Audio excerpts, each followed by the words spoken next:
Olá, boa noite. Estamos iniciando o programa Educação em Debate. Nosso programa é uma parceria entre o CMP Sindicato e a TV Câmara Canal 16. Educação em Debate fala sobre assuntos relacionados à educação. E na noite de hoje nós vamos falar um pouquinho do Instituto de Filosofia e Ciências Humanas da Universidade de Passo Fundo.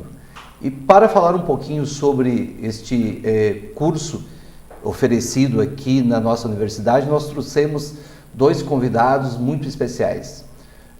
A professora e doutora Cláudia Toldo, que é coordenadora da pós-graduação. Então, boa noite, Cláudia, seja bem-vinda. Boa noite, obrigada. E temos o Edson Alencar Casagranda, que é o diretor da unidade. Então, boa noite, Edson, seja bem-vindo também ao nosso programa. Boa noite, Eduardo, obrigado pelo convite.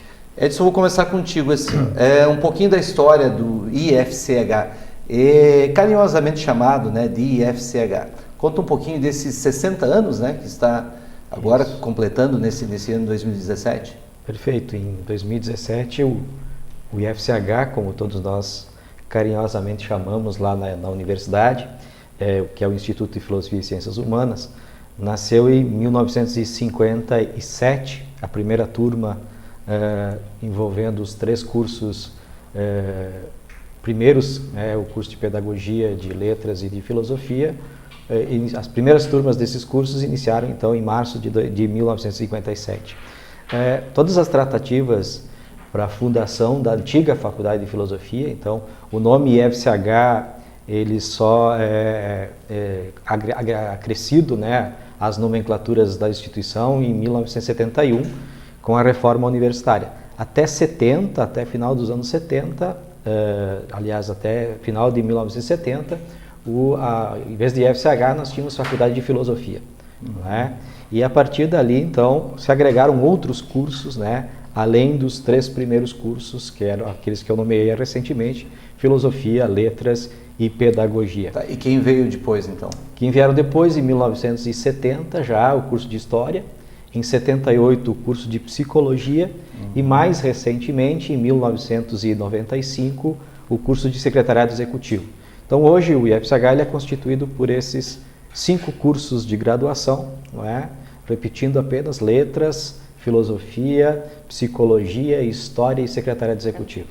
E tem, além de oferecer aqui no campus de Passo Fundo, um dos cursos oferece em um dos campos, né, Edson? Perfeito. O curso de Letras atualmente oferece também o curso no campus de Lagoa Vermelha. Em outros tempos, o curso de Letras, inclusive, teve em outros campi da Universidade de Passo Fundo. Para quem não sabe, a Universidade de Passo Fundo tem campos espalhados pelas cidades da região, como Carazinho, Soledade, Casca, Lagoa Vermelha. Então, no caso do curso de Letras, atualmente funciona o curso na cidade de Lagoa Vermelha. De Lagoa Vermelha. Mas são os mesmos professores aqui da unidade central, né? Sim, funciona como nos outros cursos, nos outros campi, né? Mesma carga horária, mesmo programa. Os professores da sede se deslocam para o campi e trabalham com os alunos, reproduzindo basicamente a mesma estrutura curricular, o mesmo projeto pedagógico, né, e os mesmos professores, por consequência. É importante dizer que é a mesma qualidade, né, porque a gente não pode deixar de falar no IFCH e no curso de Letras e também nos outros cursos sem aliar a questão da qualidade que é reconhecida, né, Cláudia?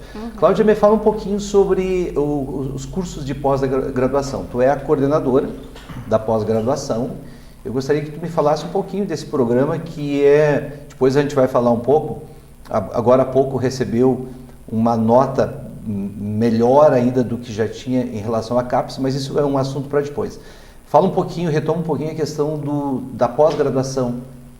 Bom, no IFCH nós temos o programa de pós-graduação em Letras, que eu sou coordenadora, né, e também há o programa de pós-graduação em História, né, mestrado e doutorado em História. Então, são desses 5 que o Edson elencou, são 2 apenas que oferecem o mestrado e o doutorado. Isso, né? Curso de Letras e curso de História. Né? Eu sou coordenadora do programa de pós-graduação em Letras, que nasceu, foi aprovado em 2003, apenas com curso de mestrado. e em 2013 nós tivemos a aprovação para a abertura do curso de doutorado. O nosso programa ele é formado por uma área de concentração chamada leitura e produção discursiva, e esta área é composta por 3 linhas de pesquisa. Então nós, professores, nos dividimos nessas 3 linhas, que é a formação do leitor, que tem todo um trabalho grande que a cidade, a comunidade conhece em função das Jornadas Nacional de Literatura, né? Nós temos constituição do texto e do discurso, né, que é a linha da qual eu faço parte, que é dentro dos estudos linguísticos, e produção e recepção do texto literário, que é uma disciplina mais voltada para os estudos literários. Né? Uhum. Um curso doutorado, então, começou em 2013. Foi aprovado em 2013, nossa primeira turma é de 2014. Então, são 4 anos? Sim, Então, a primeira turma está saindo agora, no início do em ano, início de 2018. Isso mesmo. Quantos alunos, mais ou menos, vão se formar nesse programa? Os que estão terminando da primeira turma, nós temos aproximadamente 10. 3 já defenderam as suas teses, né? E os outros vão ser agora em início de 2018. Então, a UPF, o curso de letras, coloca no mercado 10 doutores dessa primeira turma. Isso é um orgulho, né, Cláudia, para quem é professor e quem coordena o programa, né? Eu acho que, sem dúvida nenhuma, o pós-graduação em letras, além de qualificar a formação desses professores que a gente entrega para a comunidade, que nós sabemos da importância da formação dos professores num trabalho de excelência pedagógica nas nossas escolas e universidades do Rio Grande do Sul e dos estados aqui do Sul, que nós atendemos alguns alunos também, é um orgulho porque ele acaba qualificando todo o processo, né? Todo o processo de ensino. Porque automaticamente se qualifica o processo de ensino do curso de letras, não é? Porque os professores que trabalham no pós também trabalham no curso de letras. Eu não estou dizendo que são melhores, não é essa a questão, mas existe um outro trabalho de pesquisa, de investigação, de iniciação científica, não é? Que isso acaba qualificando o processo todo de ensino e, por sua vez, o processo de aprendizagem dos estudantes, tanto do curso de letras quanto do programa de pós-graduação em letras. Então, realmente é um orgulho. Eu acho que para o IFCH, nesses 60 anos de história, não é? Comemorar os seus 60 anos com 2 programas de pós-graduação, o programa de pós-graduação em História também é de altíssima qualidade, não é? E também é um orgulho, porque qualifica o curso de graduação em História e, ao mesmo tempo, todos os mestres e doutores que o programa disponibiliza, digamos assim, à comunidade educativa. Eu acho que esse é o ponto importante, né? Essas pessoas, talvez nem todos, mas boa parte deles ficarão aqui na comunidade e certamente estarão, inclusive, nas nossas escolas, ou públicas ou particulares, prestando um trabalho de altíssima qualidade, né? A gente sabe que o trabalho educacional nas escolas e nas universidades, ou seja, onde for, não é? Ele tem vários itens que competem entre si por uma qualidade, por uma excelência pedagógica. Mas nós também sabemos, e temos a certeza disso, que o item principal, se não o mais importante, é a formação dos professores, né? Porque um professor com uma formação de excelência, automaticamente ele faz um trabalho diferenciado. Então, eu acho que isso é a grande importância desses programas de pós-graduação em entregar à comunidade professores bem formados, professores que fazem pesquisas relevantes, professores que se envolvem com a comunidade através das suas pesquisas, dos seus trabalhos, né? Nós temos trabalhos extremamente significativos, tanto no mestrado quanto no doutorado, que acabam dando uma resposta de alguns problemas ligados à educação à comunidade educativa. A própria educação da região, né? Acho que, inclusive, essa é uma exigência importante que é estabelecida pela própria CAPES, né? Que além do programa ter esse vínculo com a graduação, como a Cláudia comentou muito bem, também a necessidade de ter um vínculo estreito com a educação básica. E os 2 programas do IFCH, de modo especial, falando agora do PPGL, né, que é o Programa de Pós-Graduação em Letras, essa relação com a educação básica é algo bem importante e que é levado muito a sério pelos professores do curso. Porque, inclusive, um dos itens a ser avaliado pela CAPES é a própria inserção social do curso, né? Perfeito. Ele conta pontos também para depois na pontuação geral. Edson, me fala um pouquinho sobre uma universidade. Edson, ela tem 3 pilares, né? Que é o ensino, pesquisa e a extensão. Me fala um pouco do programa de extensão Eu sei, eu fiz o tema de casa, né?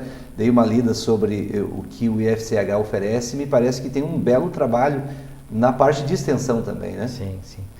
Hoje se fala, inclusive, de um quarto pilar aí, né? Se fala em pesquisa, extensão e ensino, mas também se fala em inovação. Inclusive a Universidade de Passo Fundo já colocou isso no seu slogan, né? Quando a gente fala, então, pensa na Universidade de Passo Fundo, pensa em ensino, pesquisa, extensão e inovação. Não é? No caso do IFCH, há uma tradição assim, bem significativa, de modo especial em alguns cursos com a extensão. Não é? Hoje a gente tem inúmeros projetos, não saberia nem te dizer em termos numéricos quantos projetos a gente tem, mas a gente tem um número significativo de professores. Hoje são em torno de 160 horas de extensão semanais realizadas pelos professores do IFCH, que tem envolvimento direto com a extensão. Que vai desde o atendimento nas clínicas psicológicas, as chamadas clínicas escolas, vinculados ao curso de psicologia, né? Até ações específicas realizadas pelas licenciaturas dentro das escolas do município, do estado, em alguns casos até particulares. E eu estive vendo aí, vocês também oferecem um dos programas, inclusive eu assisti uma reportagem, relação do Bandinho de Letras, né? Faz parte também do programa, né? Sim, faz parte. É um projeto, a gente chama de um projeto de extensão. Bandinho de Letras o nome, né? Não é? E que é coordenado hoje, pertence está vinculado diretamente ao curso de Letras, apesar da sua natureza ser interdisciplinar e de possibilitar a inserção de alunos de todos os cursos da universidade que têm interesse de modo especial pela literatura. Então a gente tem, na verdade, duas versões do Bandinho, que envolve crianças e adolescentes, né? Alunos das escolas da educação básica, e o Bando de Letras, que envolve acadêmicos da Universidade de Passo Fundo nos mais diferentes cursos. E a gente acompanha, são vários momentos que a gente tem o prazer de vê-los e ouvi-los, né? Eles fazem apresentações, fazem recitais, né? Eu tive a oportunidade aqui, teve no dia da FAED, na homenagem da FAED, o Bando de Letras se apresentou. Isso, era FAED e IFCH. Estamos sendo homenageados pelo vereador Márcio Patucci em função dos 60 anos das duas unidades, porque eu acabei não colocando antes, mas nós nascemos juntos, né? Em 57, a Faculdade de Filosofia em 70 deu origem a duas unidades acadêmicas, a FAED e o IFCH. Então, por essa razão, aí, recentemente, na Câmara de Vereadores, fomos homenageados, né, pela passagem dos 60 anos das duas unidades. Uma bela homenagem, né, do vereador Márcio, né, que lembrou, né, oportunamente, né, e é sempre bom lembrar da educação, né, Cláudia? Cláudia, me fala um pouquinho dessa questão da CAPES. Então, a gente soube, todo mundo já é sabido, que tanto o curso de Educação e o curso de Letras receberam a graduação 5 da CAPES. Me explica um pouquinho, para o nosso telespectador, o que é exatamente essa graduação, de quanto ela vai e o que significa o número 5 em termos de qualidade. A CAPES a gente diz, é o nosso primeiro chefe, né, com todo respeito à gestão da universidade, mas é que um programa de pós-graduação, ele segue um documento de área que é organizado pela CAPES, né, e nós precisamos cumprir com obrigações, né. E nós temos uma avaliação, né, que acontece de 4 em 4 anos, antes era de 3 em 3, agora é quadrienal, né? E então esse programa, né, todos os programas de pós-graduação passam por esta avaliação. O que significa esta avaliação? Nós somos avaliados em 5 quesitos. A matriz curricular e o programa como tal, em que envolve todas as disciplinas, as ementas, enfim, o rol de disciplinas que o programa oferece aos seus alunos, né? Nós temos um segundo quesito de avaliação, que é o corpo docente, principalmente a sua titulação, a sua formação e, mais principalmente ainda, a sua publicação, né? Como que esses professores acabam se inserindo no mundo da pesquisa por meio das suas publicações. Nós temos o corpo discente, que também se envolve com as questões de publicação, cumprimento de tese e dissertações no prazo, a publicação que isso gera, né? E o que esses trabalhos de dissertação e de tese acabam resultando, né, no meio educacional. Um quarto item é a questão da inserção social, que nós já falamos, né? E nós temos algumas inserções, a principal é a jornada, e o último item é a internacionalização. Então, a partir desses 5 itens, né, e a partir do relatório que a gente faz numa plataforma chamada Sucupira, né, em que a gente conta o que faz no curso. Então, há uma comissão da CAPES que faz a avaliação desses 5 quesitos que a gente presta contas nessa plataforma. Então, no último quadrienal, nós tivemos a nossa nota 5, né? Nós éramos 4 e passamos, então, a 5. O que isso significa? Às vezes as pessoas dizem, nossa, só 5. Porque normalmente se tem o parâmetro de 10, né? 10. Não parece bom, em princípio. Não parece bom. Mas, assim, o máximo da CAPES é nota 7. E hoje, os programas de pós-graduação, por exemplo, no país, nós somos 153 programas de pós-graduação em letras, 153. Né? Desses 153, certo? Pouquíssimos são nota 7, que é a nota máxima. Porque a nota 7 são aqueles programas muito bem consolidados já, né? Com um programa de internacionalização já firmado, né, em que os professores do programa dão aula no exterior e, por sua vez, os professores do exterior dão aula no programa. Então, assim, o conceito 7 é o top, né? Você poderia me perguntar, hoje, quem é conceito 7? Né, no programa de letras. Hoje, o curso 7 é letras da PUC, Porto Alegre, a universidade, a URGS, né? Que inclusive nos dá uma alegria, que foi considerada a melhor universidade federal, né, do país, que nós temos inclusive um convênio de parceria com a URGS, o programa de pós-graduação em letras Passo Fundo tem um convênio com o programa de pós-graduação em letras da URGS, o que nos dá uma satisfação, porque às vezes eu tenho professores da URGS que ministram aulas aqui, os alunos podem fazer disciplinas lá, enfim, né? Então esse conceito 5 é muito importante porque 7 é o máximo, né? 6 são cursos também que estão muito bem consolidados, né? Por exemplo, uma USP da vida, uma Mackenzie da vida, né? E nós somos 5. O que significa 5? Significa que a gente pode participar, por exemplo, de editais que antes nós não podíamos, né? O Ministério da Educação abre alguns editais de auxílio, de bolsas, enfim, de participação em outros programas, né? Tem o Minter, tem o Dinter, que são programas de mestrado e doutorado fora da sede, que nós podemos concorrer, não é? Editais de instrumentalização, enfim, vários editais, que antes nós não podíamos porque nós não tínhamos o conceito, hoje nós temos. E, ao mesmo tempo, é um reconhecimento de todo o trabalho de pesquisa desses professores, né? Eu, particularmente, faço parte do programa desde 2003, a gente já vai revelando a idade, né, Eduardo? Mas, enfim, isso mostra um reconhecimento da CAPES por todo o trabalho que o programa de pós-graduação em letras tem feito durante esse período todo, né? Então, o 5 é de extrema importância e não são muitos programas, 5 eu não tenho o número exato agora para te dizer, que são 5 no país. A gente tem acompanhado, né? Eu tenho o prazer também de estudar na Faculdade de Educação e posso atestar tranquilamente, né, que realmente nós temos profissionais altamente qualificados e o programa em si é de alta categoria. A gente vai fazer um breve intervalo e voltamos daqui um pouquinho para continuar essa conversa com o pessoal do IFCH.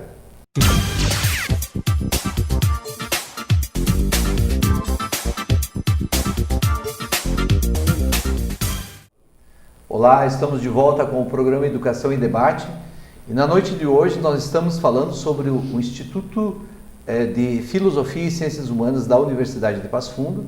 Estamos conversando com a professora e doutora Cláudia Toldo e o professor e doutor Edson Casagrande. Edson, a gente estava conversando antes no primeiro bloco com a Claudinha ela falou um pouquinho sobre a questão da CAPES e é uma honraria, né, você ter uma nota 5 da CAPES. Mas é bom lembrar que vários cursos tiveram uma elevação na sua nota, mas 5 parece que foram só 2, né? Perfeito. São 15 programas de pós-graduação na Universidade de Passo Fundo e, à exceção de um, todos os demais subiram de conceito.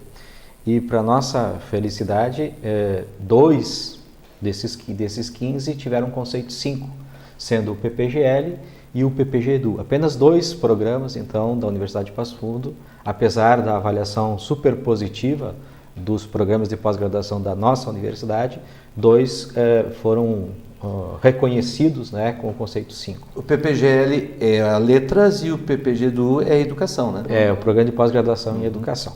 Não é? Acho que seria importante colocar nessa seara, falando da pós-graduação no Instituto de Filosofia e Ciências Humanas, que além dos 2 programas stricto sensu, que já foram muito frisados aqui, há cursos, há pelo menos 5 ou 6 cursos, e alguns deles com inscrições abertas, de lato sensu, né? Então a gente tem cursos de lato sensu, especializações, né? Na área da psicologia, das ciências sociais, da história, né? E inclusive agora uma novidade que está sendo feita de forma interdisciplinar, um programa de pós-graduação lato sensu em humanidades. Que é uma novidade, inclusive, né? Que é uma tentativa de estabelecer, de juntar essa reflexão que se faz nas diferentes áreas envolvendo as ciências humanas, né? O que seria exatamente essa discussão das humanidades? O que traria de novidade para a discussão essa pós-graduação? Olha, é uma tentativa de você juntar recursos, tanto teóricos quanto empíricos, por exemplo, da área das ciências sociais, com a reflexão mais analítica e mais sistemática da filosofia, não é? Até elementos que vêm pela via da geografia. Então, é um programa, uma proposta, inclusive, que une 2 unidades acadêmicas, que é o ICEG, que é o Instituto de Ciências Exatas e Geociências, e o Instituto de Filosofia e Ciências Humanas. Perfeito. Cláudia, vamos falar um pouquinho sobre o curso de letras, né? Ele tem, são 4 anos, né? 4 anos. Com aulas presenciais, 5 noites por semana. Sim. Imagino que seja assim o programa, né? Só que a gente sabe que em nem todas as instituições ocorre desta forma. E isso traz, de certa forma, uma concorrência com relação a essa qualidade que a UPF traz para o curso de letras. Como é que você vê essa questão dos cursos que não contemplam com essa qualidade e quantidade, em especial vamos falar um pouquinho da quantidade, né, de 5 noites por semana, 4 anos, e outros cursos formam em bem menos tempo. Como é que você vê essa relação? Como é que você vê também esse profissional que possa sair desse outro curso? Bom, acho que uma das questões que é importante ressaltar, eu até já falei, não é? Que é a formação dos professores do curso, né? Todos os professores do curso de letras são mestres e doutores, todos, 100%. Né? É um curso essencialmente presencial, né? 5 noites, 4 créditos por noite, né? E o curso de letras da Universidade de Passo Fundo, ele tem 2 habilitações. Né? Então nós temos um curso de letras que é português e inglês, e nós temos um curso de letras que é português e espanhol e suas respectivas literaturas. Né? Veja, com todo respeito à concorrência, não é? Mas veja, um aluno que vem de um ensino médio, não é? Que nós sabemos que vem com lacunas grandes, né? Que o nosso ensino médio e a nossa educação básica tem problemas, nós sabemos disso, não podemos tapar. Em especial a pública, né? E este aluno que vem para o curso de licenciatura, ele traz muitas lacunas da sua educação básica, né? E aí ele entra numa universidade que é um outro universo, né? É um universo da abstração, é um universo da leitura. Nós, no curso de letras, nós só trabalhamos com texto, não é? Se nós não temos o texto como nossa unidade de ensino, nós não temos o que fazer, sentido, né? Não é? E a língua estrangeira, veja, nós temos alunos que vêm de escolas públicas que não tiveram língua estrangeira na escola. Né? Agora veja como que esse estudante, né, como que esse licenciando vai conseguir uma formação de qualidade se não for um trabalho intenso, presencial, com o trabalho da língua materna, com o trabalho da língua estrangeira e com o trabalho de literatura. Né? A gente tendo todo o trabalho presencial, nós tendo todo o trabalho de pesquisa, de extensão, de ensino, que eu quero falar uma outra questão aqui. A gente, às vezes, infelizmente, não coloca no mercado um profissional tão bem formado assim, porque durante os 4 anos ele não consegue vencer todas as lacunas que ele traz. Imagine a distância, né? Um curso à distância precisa de um estudante com um perfil muito autônomo, porque ele precisa ser um autodidata para estudar, para fazer as leituras. E o que não é uma realidade que nós encontramos hoje nas nossas licenciaturas, né? Nós temos, eu gostaria de chamar a atenção aqui, o curso de letras faz parte do programa, de outro programa da CAPES, que é o PIBID, né? Que infelizmente essa modalidade está com os dias contados, vamos ver, nós estamos fazendo várias movimentações, que é um programa do governo federal. Se a gente consegue mantê-lo ou que o próximo edital a gente consiga participar dentro da nova proposta.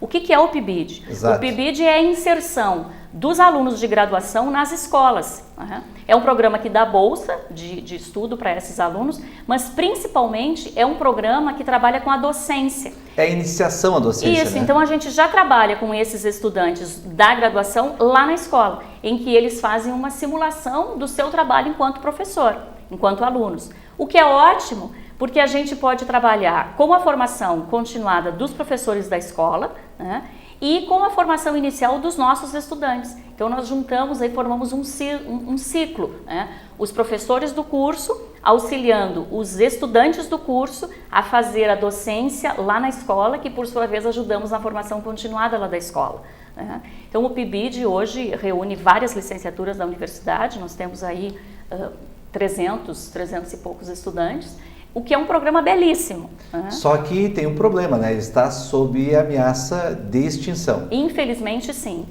O governo federal está propondo uma reformulação, em que está chamando de residência pedagógica, que muda um pouquinho esse vínculo com a escola, porque limita o número de alunos, determina qual o semestre que esses alunos podem participar, e o PIBID não, todos os estudantes do curso podem participar. Tem a possibilidade, né? Então, voltando à tua pergunta inicial, veja a importância de nós termos um trabalho presencial sério, de qualidade, né, em que a gente tenha o texto comunidade de trabalho, a leitura extensiva, o envolvimento dos nossos estudantes em projetos de iniciação científica, em projetos de pesquisa, em projetos de extensão, o PIBID com projetos de ensino. Então, a presencialidade é de extrema importância, a formação dos professores é de extrema importância e a qualidade do curso como um todo, né, é gerada a partir de todas essas variáveis. Todos esses elementos, né? Perfeito. Que às vezes você pode não encontrar em determinados cursos que são oferecidos, né? Edson, me fala um pouquinho, vamos conversar um pouquinho sobre a questão da educação no geral, né? Nós sabemos que estamos num período de reformas, né? Várias reformas em várias áreas, e a educação não foi diferente. Nós tivemos aí uma reforma do ensino médio, tivemos um congelamento dos investimentos por 20 anos, que fatalmente afetará a educação. E o que essas reformas, Edson, vão afetar diretamente o ensino superior? Na tua opinião, elas trarão benefícios, não trarão? Como é que você avalia essa questão? Bom, primeiro só reforçar isso que a Cláudia colocou em relação à importância de se ter um programa, um projeto pedagógico de um curso que se sustente na qualidade dos seus professores e no atendimento efetivo dos seus alunos. Então, todos os elementos que a professora Cláudia mencionou, como pesquisa, extensão, são extremamente importantes porque eles vão fazer o acompanhamento do aluno, que às vezes, ou na grande maioria das vezes, nós que estamos em sala de aula podemos até dizer isso, né? E não se trata apenas de uma intuição, né? Há estudos que de fato mostram que há uma enorme dificuldade do ponto de vista do acesso aos conhecimentos, né? Então, destacar que acho que é extremamente importante que os cursos, sejam eles presenciais ou não, que eles pudessem dar conta dessa dimensão que é do atendimento efetivo do aluno, formando ele um profissional capaz de atuar com eficiência no mercado de trabalho. Dentro de um projeto de qualidade, né? Perfeito. Agora, quanto à educação, o que a gente tem percebido assim, é uma certa incerteza, né? E aí fica até difícil a gente projetar que impactos a gente terá a curto prazo no ensino superior. Vou te dar um exemplo, né? a Universidade de Passo Fundo e todas as universidades do Brasil que de uma certa forma têm cursos de licenciatura se mobilizaram ou estão se mobilizando para adequar seus currículos à resolução do CNE 2/2015, que altera relativamente ou significativamente as propostas de estruturação curricular vigentes até então. Dentre elas, por exemplo, que um curso de graduação não pode mais ter apenas 2.800 horas, mas sim 3.200. E assim por diante, além da curricularização da pesquisa e da extensão, que é um conceito que já aparece difuso nas resoluções anteriores, mas que agora aparece ficou muito mais claro nessa de 2015. Ora, o que isso tem aparecido? Apesar dos esforços das universidades de adequar o currículo, há um boato de que essa resolução pode deixar de vigorar. Não é? Se fala, inclusive, de que haveriam novas resoluções onde se contraria, onde se, de uma certa forma, se questionaria ou se tiraria de cena alguns elementos implementados nessa resolução de 2015. Então, que tipo de projeção as universidades podem fazer com base nessa instabilidade? Recentemente, a gente ouviu falar no fórum da graduação, né? A informação que a gente teve é de que muitas universidades ainda não fizeram a reforma das licenciaturas, exatamente motivados por isso. Bom, a gente não sabe o que vem pela frente, então é provável que a resolução mude, então para não correr o risco de retrabalho, é melhor que a gente aguarde, né, e não faça nenhum movimento. Vem nessas possíveis resoluções. Perfeito. Mas então, isso cria um clima de incerteza, né? Incerteza e de inclusive no próprio planejamento estratégico da universidade e dos cursos, né? Perfeito. E eu acho que tem uma questão importante aqui, que naturalmente, né, Edson, vai acontecer um gap aí no meio, porque nós estamos formando profissionais, né, e entregando para as escolas, e esses profissionais a gente tem plena consciência de que tem lacunas na sua formação em função das mudanças que as escolas vão precisar efetivar. E aí, então, os alunos se queixam muito, a comunidade se queixa, não é? Mas a universidade não está entregando profissionais que consigam lidar com as dificuldades ou com as questões que a escola exige. Sim, é verdade. Por quê? Porque quando a gente muda, né, uma matriz curricular para adequar a uma resolução do MEC, a gente precisa de 4 anos, no nosso caso, para colocar essas pessoas no mercado. Só que em 4 anos a resolução muda. E aí há um gap aí no meio, porque a gente vai entregar profissionais que não vão ter todas as condições para atuar. E baseados numa perspectiva anterior e durante o curso já mudou e já teve uma nova... Então, por isso que a gente insiste muito, eu insisto muito com os meus alunos do curso de graduação em letras, com a questão da qualidade, né? Eu digo, gente, vocês precisam entender que o professor é aquele que estuda. O professor é um profissional estudante para o resto da vida. Porque se ele se preocupar com a sua formação, ele vai conseguir enfrentar os desafios que a escola apresenta. Porque a universidade não está conseguindo dar conta disso. E eu acho que esse talvez seja a maior dificuldade que se encontre hoje no ensino superior. Quando a gente fala em dificuldades do ensino superior, muita gente pensa logo na sustentabilidade financeira da instituição. Não, eu penso que o maior problema que a gente está enfrentando e vai enfrentar pela frente é formativo, é pedagógico. Perfeito. Não é? Como dar conta da formação dos jovens que chegam à universidade hoje com características específicas, num clima de estabilidade política, claro, não é? Mas jovens que têm uma formação absolutamente diferente do que se tinha, por exemplo, na nossa geração. Não que isso seja ruim, diga-se de passagem. Não. É uma nova forma de ver o mundo. A questão, o desafio da universidade e a dificuldade da universidade é enfrentar esse problema e tentar compreender da forma mais formativa possível, né? Sem preconceito, sem tentativa de desqualificar as novas gerações só porque tem um jeito diferente de ser ou de pensar do que a nossa. Né? Exatamente. Tem uma questão também muito, muito simples que talvez até as pessoas que nos assistam possam entender. Acho que a gente mais ou menos aqui circula mais ou menos na mesma época de estudante, né? Quando nós estávamos na escola ou no curso superior, a preocupação era com o processo de ensino. né? E cada um de nós, dentro das nossas limitações, nos virávamos para aprender. Hoje, o foco educacional não é mais no processo de ensino, é no processo de aprendizagem. Então, assim, eu mudando o foco do processo pedagógico, que é mudar o foco para a aprendizagem, eu preciso entender como que se dá o processo de construção do conhecimento com esses alunos. Então, veja, o curso de graduação, o curso de licenciatura precisa estar preparado para trabalhar com esse novo foco, porque esses estudantes irão para a escola se preocupar com a aprendizagem daqueles alunos que estão lá. Então, se nós não conseguimos fazer isso com os nossos alunos da graduação, imagine a dificuldade quando eles chegarem lá na escola para trabalhar com aqueles alunos, né? E aqui agora muito se fala assim, é a geração da tecnologia. Sim, tudo bem, só que nós temos que entender o que é tecnologia. Não é simplesmente colocar um computador e eles teclarem ali. O conceito é bem mais amplo. Não, né? É muito mais amplo, né? Vamos imaginar aí, eu não sou da área, mas vamos imaginar aí uma aula de matemática com um ábaco. Vamos dizer assim, nossa, ela é velha aí. Não, mas há uma tecnologia ali. E se o professor não souber lidar com aquilo, ele não vai ensinar determinados conteúdos. Ele pode ensinar com aquilo, pode ensinar com uma tecnologia mais avançada? Pode. Mas o que o professor precisa saber? O professor precisa saber o conteúdo e fazer desse conteúdo a metodologia para desenvolvê-los em sala de aula. Isso é o grande problema. Perfeito.